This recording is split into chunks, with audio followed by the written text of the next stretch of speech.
সাথে সাথে শিক্ষার্থী ভাই বোনেরা, তোমাদেরকে আমি স্মরণ করে দিতে চাই, you must mind it, this is the beginning.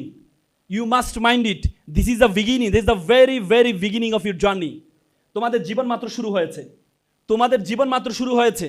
একাদশ শ্রেণীতে তোমরা উঠেছো, এটি হচ্ছে this is a very crucial moment for your life. তোমাদের জীবনের সবচেয়ে গুরুত্বপূর্ণ সময়। তোমরা প্রশ্ন করতে পারো যে ভাইয়া গুরুত্বপূর্ণ সময় শব্দটা শুনতে শুনতে কান জ্বালাপালা হয়ে গেছে, আর শুনতে ইচ্ছে করে না। যখন তোমরা পিএসসিতে পড়ছিলা তখন তোমার মা বলেছে, মা বাবা তোমার জন্য সবচেয়ে গুরুত্বপূর্ণ পরীক্ষা এটা, তুমি মেনে নিয়েছিলা, তুমি পরীক্ষা দিয়েছে A+ পেয়েছিলা। 3 বছর না যাইতে যাইতে JSC পরীক্ষা আসলো, তোমার মা বললো this is the very important exam for your life. তুমি বিশ্বাস করে নিলা মায়ের কথা, পরে দেখলা JSCতে A+ পাইলা।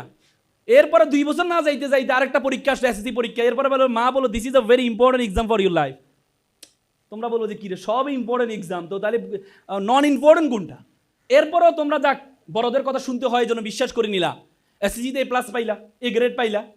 এখন ইন্টারে আজকে নবীনবরণ কলেজের নতুন জীবন শুরু করছো, নতুন জায়গায় আসছো, এখানে আমি এসে বলছি this is a crucial, this is a very important time for your life. এখন কি বিশ্বাসযোগ্য মনে হবে? মনে হবে না? না নাকি হ্যাঁ? হ্যাঁ নাকি না? আমি সত্য বলেছি নাকি আমি সত্য বলেছি? আমি সত্য বলেছি না আমি সত্য বলেছি? অপশন নাই তো। তার মানে দেখো, তোমার সময় যত কমে যায়, পিএসসির জন্য তুমি 5 বছর সময় পেয়েছিলা, জেএসসির জন্য তুমি 3 বছর সময় পেয়েছিলা, এসএসসির জন্য তুমি 2 বছর সময় পেয়েছিলা, ইন্টারের জন্য তুমি 1.5 বছর সময় পাবা, ইউনিভার্সিটি এবং মেডিকেলে পরীক্ষার জন্য তুমি 3 মাস সময় পাবা। তার মানে তোমার সময় যত কমে যাবে তার গুরুত্বটা তত বেড়ে যাবে। তার মানে এখন তোমার ইন্টারের যে টাইম, এই টাইমের এক্সামটা তোমার জন্য is a very crucial moment for your life. এই সময়টাকে তোমাকে গুরুত্ব দিতে হবে, এই সময়টাকে গুরুত্ব দিতে হবে। এই সময় গুরুত্ব দেওয়ার আগে তোমাকে তোমার সম্বন্ধে জানতে হবে। এপিজে আব্দুল কালামের নাম শুনেছো? এপিজে আব্দুল কালামের নাম শুনেছো? হ্যাঁ, কে বলো তো, কে বলো? ভারতের সাবেক রাষ্ট্রপতি এপিজে আব্দুল কালাম একবার তোমাদের মতো আমার একটা মাদ্রাজে ক্যাডেট কলেজের একটা প্রোগ্রাম, ওনাকে ইনভাইট করা হয়েছে। উনি এত সুন্দর ছাত্রছাত্রীদের সামনে উনি বলেছেন যে আমি প্রতিদিন সকালে ঘুম থেকে উঠে 5টা বাক্য বলি। কয়টা বাক্য বলি? 5টা বাক্য বলি। উনি বললেন আমি সকালে ঘুম থেকে উঠে বলি, শুরুতে বলি আই এম দ্য বেস্ট, আমি সেরা, আই এম দ্য উইনার, আমি বিজেতা, গড ইজ উইথ মি, সৃষ্টিকর্তা আমার সাথে আছেন, টুডে ইজ মাই ডে, আজকে আমার দিন, আই ক্যান ডু ইট, আমি যে কোনো কিছু করতে পারি। এ 5টা বাক্য বলতেন। আজকে তোমাদেরকে আমি 5টা বাক্য ব্যাখ্যা দিয়ে আমি কথা শেষ করব। প্রথম যে বাক্য সেটি হচ্ছে আই এম দ্য বেস্ট, আমি সেরা। তোমাকে সেরা মনে করতে হবে, তুমি যে সেরা এটা ভাবতে হবে। তুমি যদি মনে করো তুমি সেরা না, তাহলে তুমি কোনো সেরা না। সক্রেটিস বলেছেন নো দাই সেলফ, নিজেকে জানো। আল্লাহ কোরআনে বলেছেন ওয়াফি আনফুসিকুম, তুমি তোমাকে জানো। উপমহাদেশের সেরা কবি ফরিদউদ্দিন বলেছেন উনসু মাতলু বেজা হাত দরগাহা হার তুরি গো বাজে গো খুদ নেশা। বলছে পৃথিবী যাকে খুঁজে বেড়াচ্ছে তুমি সেই ব্যক্তি, তুমি তোমাকে খুঁজে বের করো। তুমি যদি তোমাকে খুঁজে বের না করতে পারো তাহলে মনে করবা আল্লাহ তাআলা তোমাকে অনর্থক সৃষ্টি করেছেন। আল্লাহ তাআলা তোমাকে অনর্থক সৃষ্টি করেছেন। আই এম দ্য বেস্ট, আমি সেরা, এই সেরাটা ভাবতে হবে তোমাকে। তোমরা হার্ভার্ড ইউনিভার্সিটির প্রফেসর ডক্টর টেক্টাস তিনি বলেছেন ইউ বিকাম ইউর কনভারসেশন। তুমি সেটি যেটি তুমি বলো, তুমি সেটি যেটি তুমি বলো। বলছে মানুষের ব্রেন হচ্ছে মানুষের সবচেয়ে বাধ্যগত সার্ভেন্ট। তুমি যদি ব্রেনকে বলো আমি সেরা, ব্রেন বলো ইয়েস স্যার আপনি সেরা। তুমি যদি ব্রেনকে বলো না আমি একা, তোমার ব্রেন বলো ইয়েস স্যার আপনি একা। তুমি যদি ব্রেনকে বলো আমি একা, যে জীবনটা রেখে লাভ নাই, তোমার ব্রেন বলো ইয়েস স্যার জীবনটা রেখে লাভ নাই, keep it up, keep going on. তখন তো আমরা আত্মহত্যা করি। তার মানে আমাদের ব্রেন হচ্ছে আমাদের সবচেয়ে বাধ্যগত ছাত্র।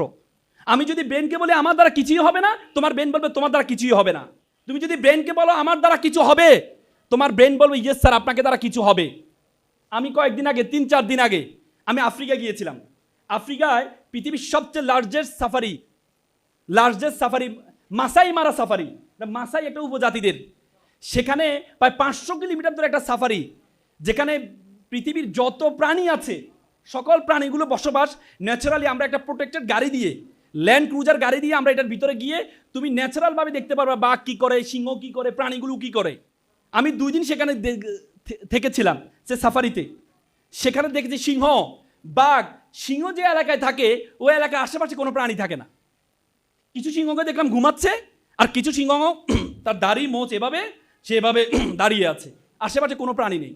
বাঘ, তার এলাকায় কোনো প্রাণী নেই, অন্য অন্য প্রাণীদের একে অপরের সাথে খাচ্ছে, কিন্তু বাঘ এবং সিংহের আশেপাশে কেউ নেই।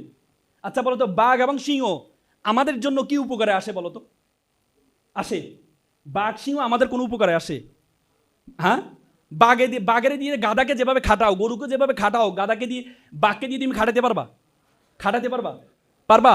কুকুরকে যেভাবে তুমি তোমাকে পাহারা দেওয়ার জন্য রাখো, সিংহকে তুমি পাহারা দিতে রাখতে পারবা? রাখতে পারবা? গরুর তুমি দুধ গ্রহণ করো না, কিন্তু তুমি বাঘের দুধ নিতে পারবা? তাহলে যে বাঘের কোনো কাজ নেই, যে সিংহের কোনো কাজ নেই, এরপরও আমরা যদি ভালো কিছু করি আমাদেরকে বলে সিংহের বাচ্চা, বাঘের বাচ্চা, বলি না? কখনো শুনছো কুকুরের বাচ্চা বলতে? গরুর বাচ্চা, গাদার বাচ্চা, মানে গাদা গরু এই শব্দটা আমাদের কাছে কি? গাদা গরু আমাদের সাথে একটা গালি, অথচ গাদা গরু আমাদের জন্য কাজ করে। তার মানে বাঘ সিংহকে আমরা সম্মান কেন করি? কারণ বাঘ সিংহ তাদেরকে নিজেদেরকে অ্যাটিটিউড, ভাবসাব, যে সিংহ আমাকে মনে করে আমি রাজা। সিংহ যখন একটা আওয়াজ করে এক এলাকা পর্যন্ত শোনা যায় তার গর্জন, মানে সে নিজেকে রাজা মনে করে, আই এম দ্য বেস্ট, আমি সেরা। সে যখন সেরা মনে করে, তখন আমরা যারা মানুষ আছি আমরাও মনে করি বাঘের মতো যদি হতে পারতাম, সিংহর যদি মোর মতো যদি হতে পারতাম। তার মানে সিংহ নিজেকে সেরা মানে ভাবে, তুমি তোমাকে সেরা ভাবতে হবে, তুমি তোমাকে সেরা ভাবতে হবে। তুমি যদি তোমাকে সেরা না ভাবো, এই পৃথিবী, এই বিশ্বজগৎ, এই বিশ্বজগতে যা কিছু আছে, তোমরা জানো এই পৃথিবীর আয়তন কত জানো? পৃথিবীর আয়তন কত জানো? 52 কোটি বর্গ কিলোমিটার। কত কিলোমিটার? 52 কোটি বর্গ কিলোমিটার। এই 52 কোটি বর্গ কিলোমিটার পৃথিবীটাতে 5টা মহাসাগর আছে, 5টা মহাসাগর আছে, 7টা মহাদেশ আছে। এই 52 কোটি বর্গ কিলোমিটার পৃথিবীটাকে আমরা যে সূর্যটা দেখতে পাই না, এই সূর্যের মধ্যে যদি ঢুকিয়ে দেওয়া হয় তাহলে 13 লক্ষ পৃথিবী ঢুকিয়ে দেওয়া সম্ভব। কত লক্ষ? কত লক্ষ? 13 লক্ষ। এই সূর্য একটা নক্ষত্র। সূর্য কি? একটা নক্ষত্র। বলেছে একটা নক্ষত্র আছে জুয়েস ব্যাটেল, যে নক্ষত্রটার আয়তন হচ্ছে সূর্য থেকে 33 কোটি গুণ বড়। কি সুবহানাল্লাহ বলবো না? হ্যাঁ, মানে আমাদের পৃথিবী থেকে সূর্য 13 লক্ষ গুণ বড়, আর সূর্য থেকে একটা নক্ষত্র আছে সেটা সূর্যের থেকে 33 কোটি গুণ বড়। এই যে বিশ্বজগৎ, এই বিশ্বজগতে আল্লাহ তাআলা তোমাকে আমাকে কি বলেছে জানো? আশরাফুল মাখলুকাত, সৃষ্টির সেরা জীব। আল্লাহ বলেছে কুনতুম খায়রা উম্মাত, you are the noblest nation, you are the best nation. Allah বলেছে তুমি যে সেরা জাতি। এই বিশ্বজগতে যা কিছু আছে সবকিছু আমি তোমার জন্য সৃষ্টি করেছি। হুয়াল্লাযী খালাকালাকুম মা ফিল আরদি জামিআ। আল্লাহ বলেছে বিশ্বজগতে যা কিছু আছে সবকিছু আমি তোমার জন্য সৃষ্টি করেছি। আর তোমাকে আমি কেন সৃষ্টি করেছি জানো? ওয়া মা খালাকতুল জিন্না ওয়াল ইনসা ইল্লা লিয়াবুদুন। আর তোমাকে আমি সৃষ্টি করেছি only for worship of Almighty. Each and everything created for you, and you are created only for worship of Almighty. ইবাদত করার জন্য। ইবাদত, what is the meaning of ইবাদত? ইবাদতের সঙ্গে আমরা মনে করি নামাজ, রোজা, হজ এগুলো একটা ইবাদত, কিন্তু নামাজ, রোজা, হজের সাথে জ্ঞান অর্জন করা একটা বড় ধরনের ইবাদত। ইসলামের প্রথম স্লোগান কি ছিল জানো? ইসলামের প্রথম স্লোগান ছিল ইকরা, পড়ো। ইসলামের প্রথম স্লোগান পড়ো। আল্লাহ তাআলা কোরআনে 83 বার নামাজের কথা বলেছেন আর 83 বার জ্ঞান অর্জনের কথা বলেছেন। হিন্দু ধর্মে বেদ, ঋগ্বেদ, যজুর্বেদ, অথর্ববেদ, সমবেদ, যে বেদগুলো আছে, বেদে ঋগ্বেদে বলা আছে যে ঋগ্বেদে বলে অত বিদ্যাস তাপস্য, মানে বিদ্যা অর্জন করা, জ্ঞান অর্জন করা একটা তাপস্য, একটা তপস্য। তার মানে এই জ্ঞান অর্জন করে আল্লাহ তাআলা কোরআনে বলছে হাল ইয়াস্তাবিল্লাযীনা ইয়ালামুনা ওয়াল্লাযীনা লা ইয়ালাম। যারা জানে আর যারা জানে না তারা এক নয়। যারা জানে এবং যারা জানে না এক নয়। তার মানে তোমাদেরকে এপিজে আব্দুল কালাম যে 5টি কথা বলেছেন তার মধ্যে একটি কথা হচ্ছে আই এম দ্য বেস্ট, আমি সেরা। আর দ্বিতীয় যে কথাটি বলেছেন আই এম দ্য উইনার, আমি বিজেতা। আমি বিজেতা, তুমি তোমাকে বিজেতা ভাবতে হবে। তুমি তোমার জীবনের শুরুতে বিজেতা ছিলা। তোমরা মনে করো যে তুমি জীবনে কিছু অর্জন করতে পারো নাই। তুমি সবসময় ভাবো তুমি জীবনে কিছু অর্জন করতে পারো নাই, তুমি সবসময় ব্যর্থ তুমি ভাবো, কিন্তু আল্লাহ তাআলা তোমাকে ব্যর্থ হিসাবে তৈরি করেন নাই। আল্লাহ তাআলা তোমাকে ব্যর্থ হিসাবে তৈরি করেন নাই। আল্লাহ তাআলা কোরআনে বলেছে ওয়ামা খালাকনাস সামা ওয়ামা বাইনাহুমা বাতিলান। আমি আসমান এবং জমিনে যা কিছু সৃষ্টি করেছি ওয়ামা বাইনাহুমা বাতিলান, কোনো কিছু আমি অনর্থক সৃষ্টি করিনি। তোমাকে আমাকে আল্লাহ তাআলা অনর্থক সৃষ্টি করেনি। দেখো একটা ইলিশ মাছ একসাথে ডিম দেয় 10 থেকে 15 লক্ষ। প্রত্যেকটা ডিম ইলিশে পরিণত হয় বলে মানুষের চেয়ে ইলিশের সংখ্যা বেশি। আর বিজ্ঞান বলে আমরা যে শুক্রাণু থেকে হয়েছি 40 কোটি শুক্রাণু ছিল, যে 40 কোটি শুক্রাণুতে আমাদের বাবার কাছে, আমাদের মায়ের কাছে যে ডিম্বাণুতে গিয়ে প্রথম 40 কোটির সাথে প্রতিযোগিতা অংশগ্রহণ করে যে প্রথমে দৌড়ে গিয়ে আমাদের মায়ের ডিম্বাণুতে গিয়েছে, সেটি হচ্ছে তুমি এবং আমি। তুমি এবং আমি, this the beginning stage of your life, you are the winner. তোমার জীবনের শুরুতে তুমি উইনার ছিলে, তুমি বিজেতা ছিলে। অনেক সময় কনসেপ্ট করার পর অনেক সময় সন্তান পেটে নষ্ট হয়ে যায়, তুমি নষ্ট হও নাই, তুমি পেটের মধ্যে শক্তিশালী ছিলে। অনেক সময় জন্মগ্রহণ করার সময় মানুষ বাচ্চা মারা যায়, তুমি তখনও মারা যাওনি। 2 বছর তোমার মায়ের উপর নির্ভর করেছিল। দেখো পৃথিবীতে মানুষের মতো অসহায় কোনো প্রাণী নেই। তুমি যখন গরু যখন বাচ্চা দেয় দেখবা, গরুর বাচ্চা দেওয়ার সাথে সাথে বাচ্চা দেয় এক দৌড়, দেখেছো? কিন্তু মা যখন সন্তান প্রসব করে 2টা বছর সন্তান তার মায়ের উপর নির্ভরশীল থাকতে হয়, নির্ভরশীল থাকতে হয়। তার মানে 2 বছর তখন তুমি মারা যাওনি। তার মানে তুমি তোমার জীবনের শুরুতে যত স্টেজে ছিলা, প্রত্যেকটা স্টেজ তুমি জয়ী হয়েছ। সুতরাং তোমার জীবনের শুরুতে তুমি বিজেতা ছিলে। এই জন্য তোমাকে মনে করতে হবে যে I am the winner, I am the best. APJ Abul Kalam তৃতীয় যে বাক্যটি বলতেন, এপিজে আবুল কালাম তৃতীয় যে বাক্যটি বলতেন সেটা হচ্ছে গড ইজ উইথ মি। সৃষ্টিকর্তা আমার সাথে আছেন। ওকে, সৃষ্টিকর্তা আমার সাথে আছেন, গড ইজ উইথ মি, সৃষ্টিকর্তা আমার সাথে আছেন। তিনি বলতেন সৃষ্টিকর্তা কি আমাদের সাথে আছেন? সৃষ্টিকর্তা কি আমাদের সাথে আছেন? আছেন। একটা লোক সবসময় বলতো আল্লাহ যা করেছে ভালোর জন্য করেছে। একটা লোক সবসময় বলতো আল্লাহ যা করেছে ভালোর জন্য করেছে। একটা সেনাপতি ছিলেন, তিনি একটা রাজার। রাজা বলল, এই সেনাপতি, আমি একটু কালকে শিকারে যাব। আমি কোথায় যাব? কোথায় যাব? শিকারে যাব। তোমার কাজ হবে তুমি একটু দেখো কোনো হিংস্র কোনো প্রাণী আছে কিনা। পরবর্তীতে রাজা শিকার, পরের দিন রাজা শিকারে গেল, একটা হিংস্র প্রাণী রাজার একটা আঙ্গুল খেয়ে ফেললো। রাজা তো খেপে গেল, এই সেনাপতি, তোমাকে বলেছিলাম দেখার জন্য কোনো হিংস্র প্রাণী আছে কিনা। তখন সেনাপতি বলছে, রাজা সাহেব, আল্লাহ যা করেছে ভালোর জন্য করেছে। কি বলে আল্লাহ যা করেছে ভালোর জন্য করেছে? এই রে জেলে বন্দি কর। পরে এর জেলে বন্দি করো, বলে আল্লাহ যা করেছে ভালোর জন্য করেছে। সে এখনো বলে আল্লাহ যা বলেছে ভালোর জন্য করেছে। এরপরে পরের দিন সে রাজা আবার শিকারে যাবে। অন্য সেনাপতি বলে, সেনাপতি দেখার পর ওখানে শিকারে গিয়েছে, যাওয়ার পর একটা হিংস্র বন্য প্রাণী ধরেছে। তারা একটা মানুষকে কি করবে? বলি দিবে। তো বলি দেওয়ার জন্য একটা পরিপূর্ণ মানুষ লাগবে। রাজাকে ধরছে, রাজার একটু সুটাম দেহ, দেখছো নাদুস নুদুস, তাকে ধরছে। ধরার পর দেখা যায় রাজার আঙ্গুল নেই। ও না, এ তো আঙ্গুল নেই, এরে বলি দেওয়া যাবে না, এরে বলি দেওয়া যাবে না। পরবর্তী রাজাকে ছেড়ে দেয়। রাজা বলছে, হাইরি, আল্লাহ তো যা করেছে ভালোর জন্য করেছে। আল্লাহ যদি গতকাল আমার আঙ্গুলটা না নিত, আজকে তো আমার জীবনটাই চলে যেত। তো পরবর্তীতে ওই যে সেনাপতি তাকে বের করে দেয়। বলছে, সেনাপতি, আচ্ছা মানলাম আল্লাহ যা করেছে ভালোর জন্য করেছে, আল্লাহ তোরে বন্দি করলো কেন? আল্লাহ তোরে জেলখানে রাখলো কেন? বলছে, রাজা সাহেব, আপনি বুঝতে পারেন নাই, কালকে যদি আপনি আমাকে বন্দি না করতেন তাহলে আপনার সাথে কে যাইতো? আমি যেতাম। তো পরিপূর্ণ কে ছিল? আমি ছিলাম। তাহলে বলি হলে কে হইতো? আমি হইতাম। আল্লাহ আমাকে বাঁচাইছে বলে একদিন আমাকে জেলে রাখছে। তার মানে আল্লাহ আমাদের সাথে আছে না? একবার একটা নাফিতের দোকানে একটা লোক দাড়ি চুল কাটছিল। তখন নাফিত বলতেছে, হায় রে, আল্লাহ বলতে আমার মনে হয় না কেউ আছে। আল্লাহ যদি থাকতো তাহলে মানুষ এত কষ্টের মধ্যে থাকতো? এত কষ্টের মধ্যে মানুষ থাকতো? তখন যিনি দাড়ি কাটছিলেন তিনি আর কিছু বলেন না, তিনি বলছে, আসলে তো কথা সত্য। পরের দিন তিনি আবার আসলেন, এসে বললেন, নাফিদ সাহেব, আজকে একটা লোক দেখলাম বড় বড় দাড়ি, মোষ এত বড় বড়, চুল এত বড় বড়, এই এলাকায় মনে করো নাফিদ টাফিদ নেই মনে হয়। তখন সে বলছে, অবশ্যই নাফিদ আছে, নাফিদের কাছে সে যায় না বলে তার চুল বড়, দাড়ি বড়, মোষ বড়। তখন বলছে, নাফিদ সাহেব, আল্লাহর কাছে আল্লাহও আছে, আল্লাহর কাছে আমরা যাই না বলেই আমরা মনে করি আল্লাহ কি আমাদেরকে দেখভাল করে না। কি বলে, মুসা আলাইহিস সালামের যুগে মুসা আলাইহিস সালাম একবার মরুভূমিতে হাঁটতেছিলেন, হঠাৎ করে বৃষ্টি আসলো। মুসা আলাইহিস সালাম একটা গাছের নিচে গেলেন। তখন আল্লাহ তাআলা উপর থেকে নির্দেশ করলেন, হে মুসা, এখানে একটা তাঁবু আছে, তাঁবুর দরজাটা তুমি একটু বন্ধ করে দাও, পানিটা তার গায়ে পড়বে। মুসা আলাইহিস সালাম বলতেছে, তাঁবুর দরজা বন্ধ করে, আচ্ছা বন্ধ করলাম। বলছে, ইয়া আল্লাহ, এই লোকটা কি এত বেশি ইবাদত করে, তোমার এত প্রিয়, তুমি তার খবর রাখছো? আল্লাহ বলছে, না না, সে আমার প্রিয় না, সে হচ্ছে আমার নাফরমান। তার গায়ে যখন এই গরমের মধ্যে একটু পানি পড়বে তখন সে আলহামদুলিল্লাহ বলবে, আর আলহামদুলিল্লাহ বললে আমি তার সব গুনাহ ক্ষমা করে দিব। এই জন্য আমি বলছি তার গায়ে যেন পানি না পড়ে। তার মানে কি আল্লাহ আমাদের ভালোবাসেন না? ভালোবাসেন না?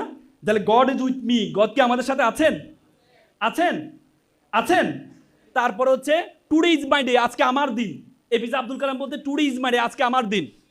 তোমার জন্য মনে করবা যে প্রত্যেকটা একটা ব্যক্তিকে যদি আমি বলি তোমাকে 84,600 টাকা দিব প্রতিদিন, এই টাকাটা তুমি একদিন মেয়াদ, একদিনে শেষ হয়ে যাবে। পরের দিন তুমি যদি মাত্র 50,000 টাকা খরচ করো, বাকি টাকাটা চলে যাবে। পরের দিন আবার নতুন করে 84,600 টাকা তোমাকে আমি দিব, যদি কাউকে বলা হয়। এবং এই যে দেওয়ার বিষয়টা হুট করে একদিন বন্ধ হয়ে যাবে, তখন তুমি কি করবা এই টাকাটা দিয়ে? খুব গুরুত্ব সহকারে টাকাটা গুরুত্ব দিবা না? দিবা না? তেমনি আল্লাহ তাআলা প্রতিদিন আমাদের ৮৪,৬০০ সেকেন্ড আমাদের জীবনে দিয়েছে। ৮৪,৬০০ সেকেন্ড। এই সেকেন্ডটা যদি আমরা হুট করে বন্ধ হয়ে যাবে, প্রত্যেকটা সেকেন্ডের গুরুত্ব দিতে হবে। জ্যামাইকার উসাইন বোল্টের নাম শুনেছ? জ্যামাইকা আমরা রাষ্ট্রের নাম শুনিনি, কিন্তু উসাইন বোল্টের নাম শুনেছি। উসাইন বোল্ট ৯ মিনিট ৯ সেকেন্ড ৯.৫৪ মিলি সেকেন্ডে ১০০ মিটার দৌড় দিয়ে। সেকেন্ডের গুরুত্ব দিয়ে আজকে বিশ্বে সবচেয়ে গুরুত্বপূর্ণ জায়গায় গিয়েছে। উসাইন বোল্ট যখন প্রথম প্রতিযোগিতায় অংশগ্রহণ করার আগে তিনি তার গার্লফ্রেন্ড ছিল, গার্লফ্রেন্ডকে ডেকে এনে বললো যে তোমার সাথে আমি ব্রেকআপ। কেন ব্রেকআপ? বলে যে না, তোমাকে আমার মাথায় রাখলে তাহলে আমি প্রতিযোগিতা অংশগ্রহণ করতে পারবো না। মনে রাখবা, আমরা যখন মদ গ্রহণ করি, মদ খাই, তখন আমাদের মাথার যে ডোপামিন বলে, এই ডোপামিন হরমোনটা ২০০ পর্যন্ত চলে যায়। তখন আমরা মাকে বউ ডাকি, বউকে মা ডাকি না মদ খাইলে? আর বলে, বিজ্ঞান বলে, কেউ যদি প্রেমে পড়ে তার মাথার ডোপামিন ৩০০-র উপরে বেড়ে যায়। তার মানে তার মাথার মধ্যে ঘূর্ণিঝড় জলোচ্ছ্বাস শুরু হয়। তো সুতরাং কেউ যদি মনে করো মাথার মধ্যে প্রেমও রাখবা আবার পড়াশোনা রাখবা, তাহলে তোমার দ্বারা হবে না। পারবা তো? I can do it. সর্বশেষ যিনি বলতে আই ক্যান ডু ইট, আমি যে কোনো কিছু করতে পারবো। তুমি যে কোনো কিছু করতে পারবা। যে কোনো কিছু করার আগে তোমাকে পরিশ্রম করতে হবে। পরিশ্রমের কোনো বিকল্প নেই। আমি তোমাদেরকে একটা এক্সাম্পল দিব। দেখো, একবার একটা অঞ্চলে তারা চিন্তা করলো একটা মন্দির বানাবে। তো মন্দিরের জন্য কি লাগে বলো তো? মন্দিরের জন্য কি লাগে? মূর্তি লাগে। তো মূর্তি বানানোর জন্য তারা চিন্তা করলো সীতাকুণ্ড পাহাড়ে সাদা একটা পাথর আছে, সুন্দর পাথর আছে, পাথরটা নিয়ে আসতে হবে। পাথরের কাছে গেলে, পাথর সাহেব আপনাকে একটু নিব। বলে যে আমাকে নিয়ে কি করবা? বলতে আপনাকে নিয়ে কাটবো, ঘষবো, ৬ মাস ধরে কাটবো, ঘষে মূর্তি বানাবো, মন্দিরে রাখবো, সবাই এসে আপনাকে সেলুট করবে। সে বলছে এটা ভালো কথা, সেলুট করবে, কিন্তু ৬ মাস কষ্ট, এটা না করলে হয় না? না, মূর্তি না বানালে তো আপনাকে সম্মান করবে না। বলছে এটা ছাড়া কিছু করতে পারো কিনা? বলছে না স্যার। তখন পাশে একটা কালো মূর্তি আছে, অবৈধ মূর্তি, পাথর। স্যার আমাকে নিয়ে যান, আমাকে কাটেন, ঘষেন, মাজেন, কোনো সমস্যা নেই। পরবর্তী কালো পাথরটাকে নিয়ে যায়, কেটে ঘষে মেজে মূর্তি বানায়, মন্দিরে রাখে। সবাই এসে তাকে সেলুট করে, সালাম করে, প্রণাম করে এবং নারিকেলে পানি ঢালে। মন্দির কর্তৃপক্ষ দেখলো বিশাল একটা লাইন নারিকেল নিয়ে দাঁড়িয়ে আছে। প্রত্যেকে যদি দেয়ালে নারিকেল ভাঙে তাহলে দেয়ালটা আর থাকবে না। তখন তারা চিন্তা করলো ওই পাথরকে নিয়ে আসে, সাদা পাথর। পাথরের কাছে গেলো, পাথর সাহেব আপনার একটা কাজ পেয়েছি। বল কি কাজ? বলছে আপনাকে কাটবো না, ঘষবো না, মাজবো না, কি করবা? বলছে আপনার গায়ে শুধু নারিকেল ভাঙবো। সে বলছে ফাইন, এটা তো ভালো কাজ, ঠিক আছে, আমাকে নিয়ে যাও। পরে তাকে নেওয়া হলো, নিয়ে মন্দিরের মুখে রাখলো, নারিকেল ভেঙে পানিটা নিয়ে কালো মূর্তির উপর ঢালে। সে বলছে কিরে বেটা, এই কালো মূর্তি, এই কালো পাথর, তারা কেউ সম্মান করতো না, আর আজকে তাকে সম্মান করছে, আর আমাকে কি মানুষ অবহেলা করছে, আস্তে আস্তে লাথি মারে। তখন কালো পাথর বললো, স্যার আপনি আজকে দেখতে পাচ্ছেন মানুষ আমাকে সম্মান করছে, কিন্তু আমাকে যখন কাটা হয়েছিল, আমাকে যখন বসা হয়েছিল, আমাকে যখন মাজা হয়েছিল, আমি সহ্য করেছি বলেই আজকে মানুষ আমাকে প্রণাম করছে, সালাম করছে। তুমি যদি মনে করো পরিশ্রম করবা না, তুমি যদি মনে করো তোমার ভাগ্যে যেটা আছে সেটাই হবে, না। আল্লাহ তাআলা কোরআনে বলেছে ওয়াল্লাইসাল ইনসানু ইল্লা মা আসা। মানুষ ততটুকুই পায় যতটুকু সে চেষ্টা করে। তোমাকে চেষ্টা করতে হবে। তুমি যদি চেষ্টা করতে পারো তাহলে তুমি বড় কিছু হতে পারবা। আমি সর্বশেষ তোমাদেরকে একটু পরামর্শ দিব। তোমরা এখানে যারা আছো, তোমাদের মা বাবা তোমাদের জন্য অনেক কষ্ট করেছে। পিতা মাতা, আজকে তোমরা এখানে আসার পিছনে সবচেয়ে বেশি অবদান হচ্ছে মা বাবার। কিন্তু আমরা মা বাবাকে বৃদ্ধাশ্রমে রেখে আসি। মেডিকেল সায়েন্স বলে একটা মা যখন সন্তান প্রসব করে, তার একটা মানুষ সর্বোচ্চ ব্যথা সহ্য করতে পারে 45 ইউনিট। তার চেয়ে বেশি হলে সে হয়তো বেহুঁশ হয়ে যায়, নাহলে মারা যায়। একটা মা যখন সন্তান প্রসব করে, তার ব্যথার ইউনিট হচ্ছে 55। বলে যে 30টা হাড় একসাথে ভাঙলে যেমন ব্যথা পায়, তার চেয়ে বেশি ব্যথা পায় মা। কিন্তু আমরা মাকে কোথায় রেখে আসি? বৃদ্ধাশ্রমে রেখে আসি। আল্লাহ রাসূল যখন মেরাজে গেলেন, তখন তিনি দেখতে পেলেন মেরাজের রাতে একটা লোক কোরআন পড়ছিলেন। তা আল্লাহ রাসূল জিবরাইল আলাইহিস সালামকে জিজ্ঞেস করলেন, এটা কে? এটা হচ্ছে আপনার সাহাবী হারিস ইবনে নোমান। এখন মারা যায়নি। আল্লাহ বলছে হারিস ইবনে নোমান, সে তো এখন মারা যায়নি, কিন্তু সে সেখানে কোরআন পড়ছে। বলে এসে হারিস ইবনে নোমানকে জিজ্ঞেস করছে যে হারিস ইবনে নোমান, তুমি এমন কি ইবাদত করো যে তোমাকে আমি দেখলাম তুমি জান্নাতে কোরআন পড়ছো? তিনি বলছে আমি কোনো ইবাদত করি না, আমি শুধু আমার মা অসুস্থ, আমার মাকে আমি খাওয়াই দিই, গোসল করাই, আমার মার সাথে আমি সময় কাটাই, আমার মার সাথে। তখন আল্লাহ রাসূল 3বার কাযালিকাল বিররি 3বার বলেছেন। এটা হচ্ছে বিররিল ওয়ালিদাইন, পিতামাতার প্রতি শ্রদ্ধাবোধ।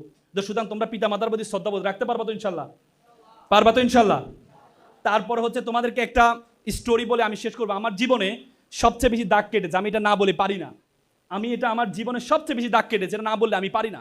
আমি যখন ঢাকা বিশ্ববিদ্যালয়ের সূর্য সমালোর ছাত্র ছিলাম, আমি যখন সূর্য সেনালে পড়ি, আমাদের একটা মামা ছিলেন, উনি নাইট গার্ড ছিলেন, রাতে সারা রাত ধরে নাইট ডিউটি দিতেন। একদিন দেখলাম মামা সকালে পিঠা বিক্রি করছেন। তো আমি বললাম, মামা আপনি সারা ধরে নাইট ডিউটি দেন, সকালে পিঠা বিক্রি, আপনি ঘুমানটা কখন? বলছে, মামা আমার জন্য এটা দোয়া করবো, আমার ছেলেটা এসএসসিতে এ প্লাস পেয়েছে, এসএসসিতে যদি এ প্লাস পায় আমার ছেলেকে আমি ঢাকা মেডিকেল ভর্তি করাবো। এখান থেকে ঢাকা মেডিকেল দেখা যায়, আমার খুব স্বপ্ন আমার ছেলে ঢাকা মেডিকেলে পড়বে। তা আমি বললাম, মামা ছেলেকে ধর্মকর্ম শিখান তো। বলতে আমার ছেলে সময় পায় না, আমি আমার ছেলে অনেক ভালো ছেলে। আমি বললাম, তারপরেও ছেলে একটু ধর্মকর্ম শিখাইন। কিছুদিন যাওয়ার পর দেখলাম মামা দুপুরে ফল বিক্রি করছে। তা আমি বললাম, মামা সারা দিন নাইট ডিউটি দেন, সকালে পিঠা বিক্রি করেন, দুপুরে ফল বিক্রি, আপনি ঘুমানটা কখন? বলছে, মামা আমার ছেলেটা এসএসসিতে এ প্লাস পেয়েছে, কোচিং ভর্তি করে দেবো, 30-35 হাজার টাকা লাগবে। আমার ছেলে কোচিং মেডিকেলে চান্স পেলে আমি আর চাকরি ছেড়ে ঘুমাইতে পারি না, এই চাকরি আমি করবো না। তো পরবর্তী আমি তাকে নিয়ে রেটিনায় ভর্তি করার ব্যবস্থা করে ছাড়ের ব্যবস্থা করে দিলাম। 3 মাস পরে মামা আমার রুমে মিষ্টি নিয়ে আসলো। কি উদ্বেলিত, কি উদ্ভাসিত, কি আনন্দিত, ছেলে ঢাকা মেডিকেলে চান্স পেয়েছে। তার কিছুদিন যাওয়ার পরে একদিন আমরা রাতে ব্যায়াম করার জন্য, আমরা রাতের 12টার পরে আমরা মল চত্বরে যেতাম ব্যায়াম করার জন্য। তা আমি বেরোচ্ছিলাম, মামা দেখি মাথা নিচ করে কান্না করছে। তা আমি বললাম, মামা আপনি কান্না করছেন? বলছে, মামা আমাকে ক্ষমা করবেন। বলছে, মামা কি হয়েছে আমাকে বলেন। মামা আমাকে ক্ষমা করবেন। আচ্ছা মামা আপনি আমার সাথে শেয়ার করেন। মামা আমার ছেলেটা ইয়াবা আসক্ত। মামা আমার ছেলেটা ইয়াবা আসক্ত। মামা আমি বিশ্বাস করেছিলাম আমি যখন অসুস্থ হব, আমার বউ যখন অসুস্থ হবে, আমার সুস্থ ছেলেটা আমাদেরকে চিকিৎসা করবে। আজকে আমরা সুস্থ মানুষকে আমার ছেলে অসুস্থ বানিয়ে দিচ্ছে। এমন বড় ছেলে আমি চাইনি। গতকাল বাসায় এসে যে শোকেজের গ্লাস ভেঙেছে, আলমিরার গ্লাস ভেঙেছে টাকার জন্য। বিশ্বাস করেন মামা, আমি আজকে 6 মাস আমি আমার ছেলেকে দেখি না। আমি আমার ছেলেকে দেখি না। আমার ভাইয়ের ছেলে রিক্সা চালায়, দিনমজুর, সারাদিন কাজ করে এসে মা বাবার সাথে একসাথে খাওয়া দাওয়া করে। বিশ্বাস করেন মামা, আজকে 6 মাস আমি আমার ছেলেকে দেখি না। With due respect to our guardians, এখানে অনেক গার্ডিয়ান্স আছে। আপনার ছেলেকে ডাক্তার বানানেন, ইঞ্জিনিয়ার বানানেন, কোনো কাজে আসবে না। এই ছেলের মধ্যে যদি ধর্মীয় জ্ঞান না থাকে, এই ছেলে ভয়ঙ্কর আকার ধারণ করবে, ভয়ঙ্কর আকার ধারণ করবে। ইংল্যান্ডের শিক্ষা ব্যবস্থায় 40 বছর কোনো ধর্ম ছিল না। ইংল্যান্ডের শিক্ষা কমিশনের চেয়ারম্যান স্টিভেন হিল একদিন চিৎকার করে বলছিলেন, if you teach your children 3 years, তুমি তোমার সন্তানকে 3 ইয়ার শিক্ষা দাও, রিডিং, রাইটিং, অ্যারিথমেটিক। তুমি যদি তোমার সন্তানকে 4র্থ আর্টি শিক্ষা দিতে বলে দাও, দ্যাট ইজ দ্য রিলিজিয়ন। তাহলে তুমি তোমার সন্তান থেকে 5ম আর্টি পাবা, রেসকেলিটি, বর্বরতা। ধর্ম আপনাকে শিক্ষা দেয়, ওয়াকফিদ লাহুমা জানাউজ্জুলে মিনার রহমা ওয়াকুল রাব্বির হামহুমা কামা রাব্বায়ানি সগীরা। হে আল্লাহ, আমার মা বাবা আমাকে যেভাবে লালন পালন করেছে, তুমি আমার মা বাবাকে সেভাবে লালন পালন করো। ধর্ম আপনাকে শিক্ষা দেয়, ওয়ালা তাকুল্লাহুমা উফি ওয়ালা তানহারহুমা ওয়াকুল্লাহুমা কাউলান কারীমা। মা বাবার সাথে উফ শব্দই পর্যন্ত ব্যবহার করো না। আল্লাহ রাসূল বলেছেন, মান লাইসা মাল্লাম ইউরহামা সগীরানা ওয়ালাম ইয়াকুর কাবীরানা। তুমি আমার উম্মত নয় যদি বড়দেরকে শ্রদ্ধা না করো, ছোটদেরকে স্নেহ না করো। It's the religion, it's the religion, each and every religion I am precising respect parents. অত সৈন্য হ কিলো কামরূপ রহিত খপদগিরি নির্বিষ্টাহ দলবগ পিঙ্গ কদলি কুঞ্জ ব্রহ্মদ বানর মাচ্ছন্নাম পহিতন প্রকৃতিবীর লক্ষ্মী কণা ক্রং রাহিত। প্রত্যেকটা ধর্ম পিতা মাতার শ্রদ্ধাবোধের কথা বলেছেন। সুতরাং আমরা পিতা মাতার প্রতি শ্রদ্ধা রাখবো। এই সুন্দর বাংলাদেশ, এই বাংলাদেশের প্রতি আমাদের একটা দায়িত্ব কর্তব্য আছে। এই বাংলাদেশের প্রতি আমাদের একটা দায়িত্ব কর্তব্য আছে। এত সুন্দর বাংলাদেশ আমাদের জেনজিরা আমাদের উপহার দিয়েছে। I have visited 29 states all over the world. আমি পৃথিবীর 29টা দেশে গিয়েছি। যখনই গেছি, একদিন থেকে যে 2 দিন থেকে দেশের জন্য অন্যরকম ভালোবাসা তৈরি হয়েছে। পৃথিবীর অনেক দেশ আছে যেখানে রাত হয় না, পৃথিবীর অনেক দেশ আছে দিন হয় না, পৃথিবীর অনেক দেশ আছে সেখানে শীত হয় না। তো সুতরাং এত সুন্দর দেশ তুমি কোথাও পাবা না। জন অফ কেনেডি বলেছে, you don't ask what country can do for you, you can ask you can do for you country. তুমি জিজ্ঞেস করো তোমার দেশ তোমাকে কি দিয়েছে, বরং তুমি জিজ্ঞেস করো তুমি তোমার দেশের জন্য কি করেছো। ইনশাআল্লাহ। সুতরাং ভালো কেরিয়ার গঠন করবা, পিতা মাতার প্রতি শ্রদ্ধা রাখবা, আর নিজের দেশকে সুন্দরভাবে নিজের যে দায়িত্বটুকু আছে দায়িত্বটুকু পালন করবে। পারবা তো ইনশাআল্লাহ? শিক্ষার্থী যারা আছে সবাই একটু দাঁড়াও, শিক্ষার্থী যারা সবাই একটু দাঁড়াও, সবাই আমার সাথে হাত নাও, সামনে হাত নাও। আমার সাথে একটা ওত, মানে স্কুল তো শেষ করে আসছো মাত্র, আমিও বলবো, বলো আমার সাথে, বলো আমি ওয়াদা করছি মিরসরাই তোমরা কিন্তু সুলতান রাজপুত্র, তোমরা আওয়াজ হবে কিসের মতো? সিংহের মতো নাকি? পাশে সীতাকুণ্ড, এ পাশে কি ফেনী ও ছাগলাইয়া। হ্যাঁ পারবা তো? আবার শুনবে তো ইনশাল্লাহ? বলো বলো আমি ওয়াদা করছি। ছেলেমেয়েরা আওয়াজ নেই, গর্জন হবে। স্লোগান দাও না তোমরা? হ্যাঁ, শেখ হাসিনাকে পতন করার সময় স্লোগান দিয়েছো না? বুকের মধ্যে অনেক ঝড়, বুক পেতেছি গুলি কর। পারবা না? বড় আমি ওয়াদা করছি খারাপ কিছু দেখবো না, খারাপ কিছু শুনবো না, খারাপ কিছু বলবো না। যে মুখে ডাকি মা সে মুখে মাদক না, মানুষের মতো মানুষ হব, পিতামাতাকে শ্রদ্ধা করব, নিজের দেশকে নিজেই গড়ব। আবার বলো, আমি ওয়াদা করছি খারাপ কিছু দেখব না, খারাপ কিছু শুনবো না, খারাপ কিছু বলবো না। যে মুখে ডাকি মা, সে মুখে মাদক না। মানুষের মতো মানুষ হব, পিতামাতাকে শ্রদ্ধা করব, নিজের দেশকে নিজেই গড়ব।